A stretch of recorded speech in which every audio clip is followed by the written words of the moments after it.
ক্যারিয়ারের শেষ প্রান্তে এসে আর একবার দেখিয়ে দিল বুড়ো হারের বেলকি। কথায় আছে না, পুরন চাল বাতে বলে, মাহমুদুল্লাহ রিয়াদও বাংলাদেশের জন্য তাই। অভিজ্ঞতার প্রমাণ আরো একবার দিয়েছে মাহমুদুল্লাহ রিয়াদ। দর্শক, শেষ ম্যাচে আফগানিস্তানের সাথে মাহমুদুল্লাহ ব্যাট করার সময় রশিদ খানের বলে একটি বল ডিফেন্স করতে গিয়ে ব্যাটে না লাগে, সেটা পায়ে লাগে এবং রশিদ খানের আবেদনে আম্পায়ার সাথে সাথে মাহমুদুল্লাহ রিয়াদকে আউট ঘোষণা করে। মাহমুদুল্লাহর সাথে সাথে তার সহকর্মীর সাথে পরামর্শ না করে স্টাম্পের দিকে তাকিয়ে সাথে সাথে সেটাকে রিভিউ নেয় মাহমুদুল্লাহ। এবং তার কনফিডেন্স এতটা শক্তিশালী, আপনারা দেখতেছেন যে টিভি স্ক্রিনে, এতটা শক্তিশালী সেই মাহমুদুল্লাহকে সরি বলে নট আউট ঘোষণা করতে বাধ্য হয়। দর্শক, এই হচ্ছে একজন সিনিয়র প্লেয়ারের অভিজ্ঞতা এবং কনফিডেন্স, যাকে বলা হয় আসলে বাংলাদেশের সবচেয়ে ট্যালেন্ট এবং অভিজ্ঞতা এবং কনফিডেন্স একজন মানুষ মাহমুদুল্লাহ রিয়াদ। দর্শক, আফগানিস্তানের সাথে 3 ম্যাচের ওয়ানডে সিরিজে প্রথম 2 ম্যাচে মাহমুদুল্লাহ রিয়াদ খুব বাজেভাবে খেলেছে এবং খুব বাজেভাবে আউট হয়েছে। 2 ম্যাচে মাত্র 9 রান করে তারপর আউট হয়েছে, যার জন্য মানুষের অনেক গালাগালি, অনেক সমালোচনা, অনেক কথা শুনতে হয়েছে মাহমুদুল্লাহ রিয়াদের। কিন্তু এই মাহমুদুল্লাহ রিয়াদ যে তার জবাব দিতে পারে তার ব্যাটে, সেটা মানুষ ভুলে গিয়েছে। আসলে বলাটা ঠিক না, আমাদের অতীত আমরা অল্পতে ভুলে যাই। মাহমুদুল্লাহ রিয়াদের ক্ষেত্রে তাই হয়েছে। মাহমুদুল্লাহ সেই অতীত মানুষ, বাংলাদেশের জনগণ অল্প সময়ের জন্য 2 ম্যাচের ভিতরে যাচাই করে ফেলেছে। আসলে এই বুড়ো হারের যে কতটা ক্ষমতা, এই বুড়ো হারের জন্য যে কতটা ভয়ঙ্কর হতে পারে বাংলাদেশ টিম, এই বুড়ো হারের বেলকি যে কতটা শক্তিশালী হতে পারে, সেটা মাহমুদুল্লাহ আরো একবার প্রমাণ করে দিয়েছে। আপনারা জানেন যে শেষ ম্যাচে আফগানিস্তানের সাথে যখন 1-1 সমতায় ছিল, তখন শেষ ম্যাচ এমন একটা অবস্থায় ছিল যারা জিতবে তাদের হাতে ট্রফিটা উঠিয়ে দেওয়া হবে।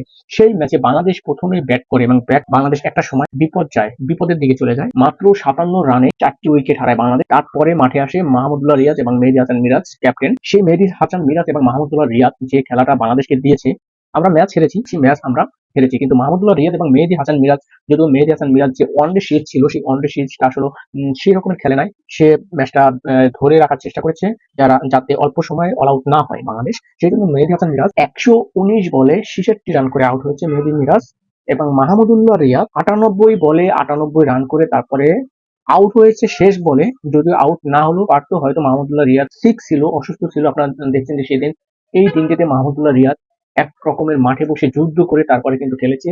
বিভিন্ন রকমের কিন্তু তার শরীরে আঘাত এসেছে, বিভিন্ন রকমের সে পরাস্ত হয়েছে, আঘাত পেয়েছে, তারপরও কিন্তু সে মাঠ ছাড়েনি। এটাই আসলে আমরা বিগত দিনগুলো দেখে এসেছি যে মাশরাফি বিন মুর্তজা সবসময় ইনজুরি নিয়ে তারপরে কিন্তু দেশের জন্য লড়াই করেছে। তারপরে তামিম ইকবল, যেটা দেখেছি আমরা, হাতের আঙ্গুল ভেঙে গেছে, তারপরও সে ব্যাট করতে নেমেছিল মুশফিকুর রহিমের সাথে।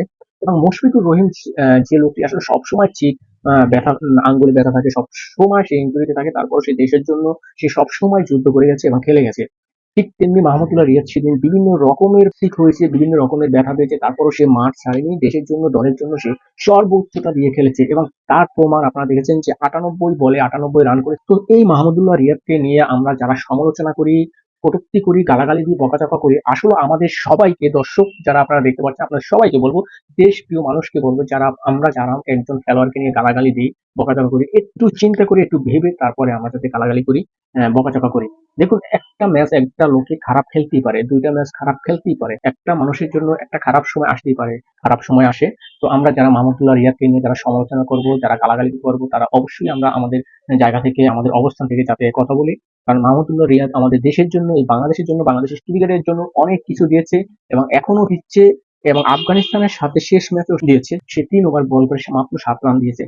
এরপরে একটা ওয়ানডে ম্যাচে এর চেয়ে আর ভালো কি হতে পারে যদি উইকেট পায় না। 3 ওভারে 7 রান দিয়েছে, তো ওভারে 2 করে গড় ওয়ানডে ম্যাচে, যেটা টেস্টের চেয়েও আর কি দুর্বল অবস্থান। তো দর্শক, আমরা যারা এই সমালোচনা করি তাদেরকে অবশ্যই আমাদের ভেবে চিন্তা করে তারপর আমাদের অবস্থান বুঝে তারপর কথা বলতে হবে। এবং মাহমুদুল্লাহ রিয়াদ তার যে বুড়ো হারের বেলকি, সেই বেলকি যে সে দেখাতে পারে, সেটা আরো একবার প্রমাণ করেছে। সেই প্রমাণ সে করতে পারে, সে যে এখনো ফুরিয়ে যায় নাই, সে যে এখনো নিভে যায় নাই, তার বাতি যে এখনো নিভে নাই, সেটা আপনারা অবশ্যই বিবেচনা করবেন, মানবেন এবং দেশের জন্য সে কি দিয়েছে, কি দিতে পেরেছে, সেটা অবশ্যই চিন্তা করে ভেবে তারপরে আপনারা সমালোচনা করবেন। দর্শক, তো দর্শক, এই ছিল আজকে মাহমুদুল্লাহকে নিয়ে আমার ভিডিওতে। আমার ভিডিওটি যদি ভালো লাগে অবশ্যই আমার ভিডিওটি সবাই লাইক কমেন্ট শেয়ার করে আমার সাথে থাকবেন। ধন্যবাদ, দেখা হবে পরবর্তী কোনো ভিডিওতে। আল্লাহ হাফেজ।